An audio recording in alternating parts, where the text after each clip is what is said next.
They tell you time is a river, but those who have slipped through the cracks of ordinary perception know the truth. Time is a cage, an invisible architecture built by your own mind, endlessly fabricating illusions of before and after, trapping you in a cycle where you replay yesterday's ghosts and rehearse tomorrow's fantasies. Most men live inside those illusions like prisoners, drawing the same markings on their cell walls, mistaking repetition for existence. Yet there exists a doorway, a threshold the ancient mystics crossed without movement, without effort, without chanting or ritual, a passage into a realm untouched by memory or expectation. This doorway is not behind you. It is not ahead of you. It stands exactly where you never look, in the breath of this moment, in the space beneath your thoughts, in the stillness you've been running from your whole life. It stands in the eternal now. This realm isn't a second on a clock. It isn't a mental trick or an esoteric abstraction. It is a presence, vast as the void, immediate as a heartbeat, alive beneath the noise of the mind. It has always been here, waiting for you like a silent God, like the original witness. But to cross into it, you must first see the fracture inside yourself. Because most humans do not live, they replay. They rehearse. They wander through their inner corridors ruled by two tyrants, the ghost of what was and the phantom of what will be. One feeds you regret. The other feeds you fear. Together they bury your life force under layers of mental noise until you are no longer a being, just an echo of your own mind. The exhaustion you blame on the world isn't from the world. It's from carrying dead timelines inside your head. It's from dragging the corpses of the past and the hollow shadows of the future. It's from living everywhere except here. A distracted man is already defeated. A fragmented mind is already conquered. This is why ancient initiates said the first liberation is to come back to what has always belonged to you, the moment you are breathing right now. Not a step forward, not a step back. Just here, in the only place where life ever actually happens. Presence appears useless to the untrained mind. Too quiet. Too simple, too empty. But presence is the one thing the mind cannot counterfeit. It can imitate knowledge, mimic confidence, rehearse charisma, but it cannot forge pure presence. Because presence isn't thinking. It is the absence of unnecessary thought. It isn't concentration. It is the dissolution of mental noise. It isn't stillness. It is a form of alertness so sharp it slices through illusion like a blade. Presence is the moment when you stop obeying your mind and start witnessing it.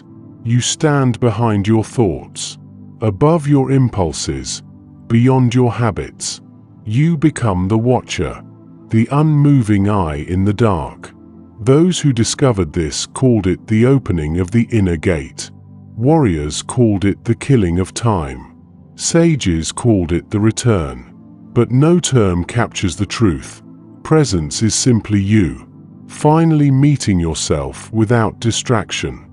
And when you enter the eternal now, the world does not change.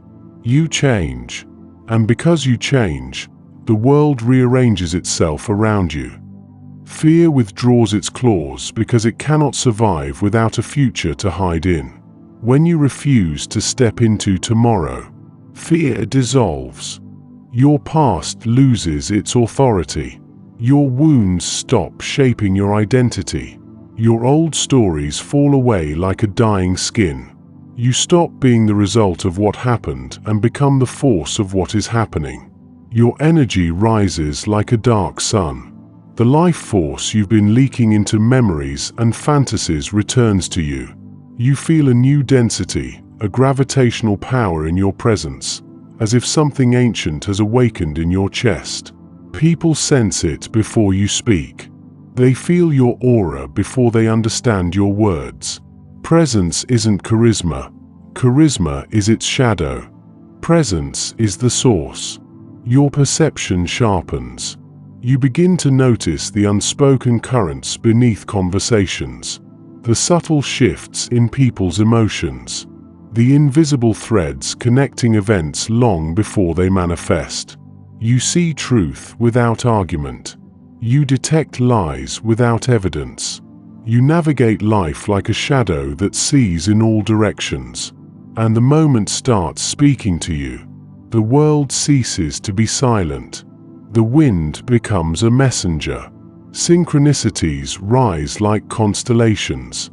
Life feels less like a series of coincidences and more like a myth unfolding around you, a story written before the beginning. Yet presence has a dark side, a truth most men cannot handle. Presence exposes you. It strips you naked. It burns your illusions to ash. It shows you the addictions you hide behind, the wounds you avoid, the desires you suppress, the lies you tell yourself. This is why people stay distracted. This is why they bury themselves in noise. The now is a mirror with no mercy. The weak drown in it. The brave rise from it. And when you choose the rise, presence becomes your weapon. It gives you detached awareness. You no longer drown in emotions. You witness them, guide them, transmute them. Anger becomes clarity. Fear becomes instinct. Sadness becomes depth. Desire becomes direction. You act with precision. A present man moves less but achieves more. Speaks less but influences more. Thinks less but understands more. You become sovereign. No one can manipulate a man rooted in the moment. Not trauma. Not society. Not temptation. Not fear. Your life becomes governed from within. Your presence becomes a storm, silent outside, immense within. You intimidate the hollow, attract the awakened, disturb the unconscious, inspire the lost. And as you remain in the eternal now, a strange thing happens. You become timeless. You stop aging psychologically. You stop accumulating the scars of mental friction. You stop dying before you die. You no longer chase time. Time moves aside for you. This is the forgotten secret of sages who appeared ageless. Their bodies aged, but their awareness stayed eternal. They lived from the part of themselves untouched by time. To enter this realm, you do not escape the world. You escape the prison of your mind. You sit in silence, not to meditate, but to witness. You watch your thoughts run like trapped animals. You do nothing. You let them exhaust themselves until you realize you are not the voice. You are the awareness behind the voice. You anchor into your breath, your heartbeat, the weight of your body, not as a concept, but as reality. You cut every thought of the past. You cut every fantasy of the future. You keep returning to this breath, this heartbeat, this moment, until presence becomes your home. Then you let silence devour you. Let it strip your stories. Let it dissolve your identity. Let it swallow your noise. What remains is the original you. And the final stage is no longer practicing presence. The final stage is becoming it. You move through the world not as a mind-bound creature, but as pure awareness wearing a human form. You walk as the unmoving center in a moving world. You speak from a depth that silence carved inside you. You see through people and events before they unfold. You become a force that cannot be manipulated, intimidated, or defeated. A man who lives in the now lives from the throne of existence itself. He stops being part of time's machinery. He becomes time's witness. He becomes untouchable, unbroken, unbound. He becomes the eternal now.